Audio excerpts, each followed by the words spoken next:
જો હું તમને એમ કહું કે એક એવી વસ્તુ જે વર્ષોથી બંધ છે છતાં પણ દિવસમાં 2 વખત સાચી માહિતી આપે છે, તો શું તમે માનશો? હા, વાત કરું છું બંધ ઘડિયાળની. બંધ ઘડિયાળ પણ દિવસમાં 2 વખત સાચી માહિતી આપે છે. પણ જ્યારે કોઈ વ્યક્તિ કોઈ ભૂલ કરી બેસે, અથવા તો કોઈ કામમાં નિષ્ફળ સાબિત થાય, અથવા તો તેનો સમય ખરાબ ચાલી રહ્યો હોય, ત્યારે આપણે શું કરીએ છીએ?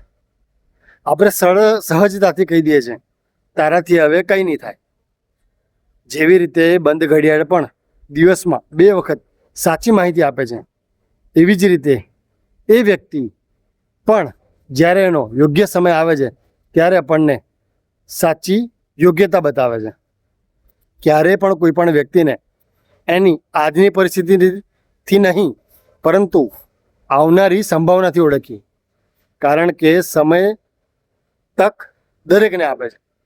આજનો આપણો દિવસ શુભ રહે. જય માતાજી, જય શ્રી કૃષ્ણ, જય અંબે, વંદે માતરમ, ભારત માતા કી જય.